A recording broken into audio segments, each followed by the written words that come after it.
నమస్కారం. కలియుగ దైవమైన వెంకటేశ్వరుడు కొలువై ఉన్న తిరుమలని ఈ రాష్ట్ర ప్రభుత్వం ఏం చేయాలనుకుంటున్నదో అర్థం కావట్లేదు. భక్తుల మనోభావాలని ఎక్కడికక్కడ దెబ్బతీసే విధంగానే టీటీడీ ప్రవర్తిస్తూ ఉన్నది. అదొక ధార్మిక సంస్థ, ధార్మిక కార్యక్రమాలకి చేయూతనివ్వాలి.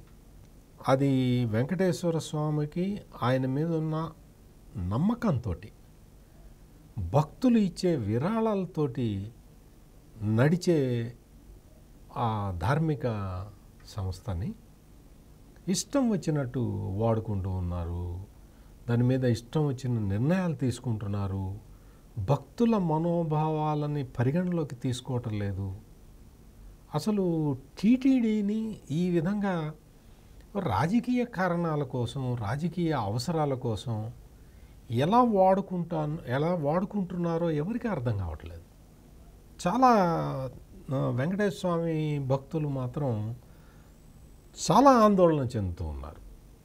తాజాగా ఇప్పటివరకు చేసినవన్నీ మనకు తెలుసు. తాజాగా ఏంటి అంటే, తిరుమల తిరుపతి దేవస్థానాలకి సంబంధించిన ఫండ్స్ తోటి స్థలాలు కొని ఆ స్థలాలని తిరుపతిలో పనిచేసే టీటీడీ ఎంప్లాయీస్కి ఇళ్ల పట్టాలు ఇవ్వాలని నిర్ణయించారు.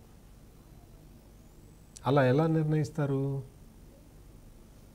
మీరు టీటీడీ ఎంప్లాయీస్కి ఇళ్ల స్థలాలు ఇవ్వాలి.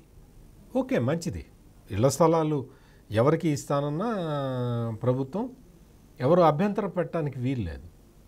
అయితే ఆ పని చేయాల్సింది ప్రభుత్వం. సంక్షేమ కార్యక్రమాలు నిర్వహించాల్సిన బాధ్యత తీసుకున్న ప్రభుత్వం టీటీడీ ఉద్యోగులకి తన సొంత ఫండ్స్ వెచ్చించి భూమి కొనుగోలు చేసి వాళ్ళకి ఇళ్ళు కట్టించి కూడా ఇవ్వాలి. ఈ మొత్తం కార్యక్రమం రాష్ట్ర ప్రభుత్వం తీసుకోవాలి.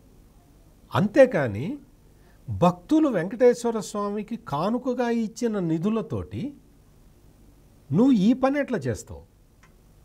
ఇది అసలు చాలామంది దీన్ని చూసి తట్టుకోలేకపోతూ ఉన్నారు. ఇప్పుడు ఉద్యోగస్తులు ఉన్నారు టీటీడీలో, వాళ్ళు పనిచేస్తూ ఉన్నారు. వాళ్ళ సంక్షేమం చూడాలి, అందులో ఎటువంటి సందేహం లేదు. టీటీడీ ఉద్యోగులకి సంక్షేమం చూడాల్సిన బాధ్యత ప్రభుత్వం తీసుకోవాలి. ఆ సంక్షేమం చూడటంలో భాగంగా నువ్వు వాళ్ళకి ఇళ్ల స్థలాలు ఇవ్వాలి అని నిర్ణయం తీసుకున్నావు. ప్రభుత్వ నిధులతోటి నువ్వు పెద్ద స్థలం కొని వాళ్ళందరికీ 3 సెంట్లు ఇస్తావో, 4 సెంట్లు ఇస్తావో, 5 సెంట్లు ఇస్తావో, వాళ్ళకి ఇవ్వటంలో తప్పు లేదు. వాళ్ళకు ఉత్త స్థలం ఇవ్వటమే కాదు, నువ్వు అందులో ఇల్లు కట్టించి కూడా ఇవ్వాలి. అది కాకుండా వెంకటేశ్వర స్వామి సొమ్ముని నువ్వు ఎంప్లాయీస్కి పంచిపెడుతున్నట్టు నువ్వెట్లా పంచిపెడతావు? వెంకటేశ్వర స్వామి నిధుల్ని దేనికి వాడాలి? ఆధ్యాత్మిక కార్యక్రమాలకి వాడాలి. నువ్వు హిందూ ధర్మ వ్యాప్తికి వాడాలి. ఉద్యోగస్తుల సంక్షేమం చూడాలి అంటే ఉద్యోగస్తులకి జీతాలు ఇస్తున్నావు టీటీడీ నుంచి. అంతేకాని ఇట్లా ఈ విధంగా రాష్ట్ర ప్రభుత్వం నిధులు ఖర్చు పెట్టాల్సిన చోట ఆ బాధ్యత నుంచి నువ్వు రాష్ట్ర ప్రభుత్వం తప్పించేసుకొని వెంకటేశ్వర స్వామికి వచ్చిన డబ్బుల నుంచి నువ్వు వీళ్ళకి నేను సంక్షేమం ఇస్తానని చెప్పి నీ ఫోటో వేసుకొని అన్న జగనన్న ఇచ్చాడు, జగనన్న కానుక, జగనన్న మాకు ఇళ్ల స్థలం ఇచ్చాడు అని చెప్పుకోవడానిక. ఇది చాలా తీవ్రమైన ఆక్షేపణలు వ్యక్తమవుతున్నాయి. ఇప్పుడు తిరుపతి ఒక పవిత్రమైన దేవాలయం, హిందువులందరూ కొలిచే దేవుడు వెంకటేశ్వర స్వామి. ఆ వెంకటేశ్వర స్వామికి ఎంతో నమ్మకంతో ఆ స్వామి కైంకర్యాలకి ఉపయోగపడాలని చెప్పి భక్తులు చందాలు ఇస్తూ ఉంటే, డొనేషన్ ఇస్తారు, హుండీలో డబ్బులు వేస్తారు. ఇటువంటి పనులన్నీ చేస్తే దాన్ని వాడకుండా మనం చూసాం నిత్యాన్నదాన సత్రంలో అసలు ఆ అన్నం వాళ్ళకి తినటానికి కూడా రాలేదు. అటువంటి నాసిరకం బియ్యంతో వండటం, ఇటువంటి పనులన్నీ చేస్తున్నావు. భక్తుల మనోభావాల్ని గాయపరుస్తున్నావు. అన్నప్రసాదాన్ని కూడా కరెక్ట్గా పెట్టలేకపోతున్నావు. క్యూ లైన్లో వేచి ఉండే పసిపిల్లలకి పాలు కూడా ఇవ్వని పరిస్థితి అక్కడ ఉన్నది. ఇటువంటి దారుణమైన పరిస్థితులు వెంకటేశ్వర స్వామి సన్నిధిలో జరుగుతూ ఉన్నాయి. ఇప్పుడు తాజాగా ఏంటి అంటే రాష్ట్ర ప్రభుత్వం తన నిధులతోటి నిర్వర్తించాల్సిన బాధ్యతల్ని వెంకటేశ్వర స్వామి డబ్బులతోటి చేస్తూ ఉన్నది.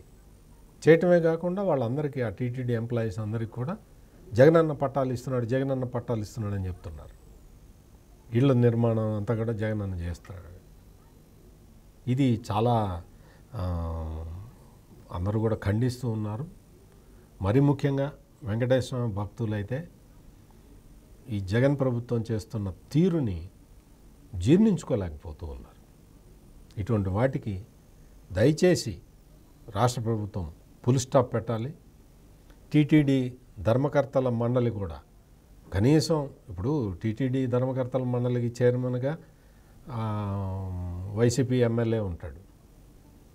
అధికారి ధర్మారెడ్డి అనే అధికారి కూడా ఐఏఎస్లు యాక్చువల్గా ఐఏఎస్లు చేయాల్సిన పోస్ట్ అది.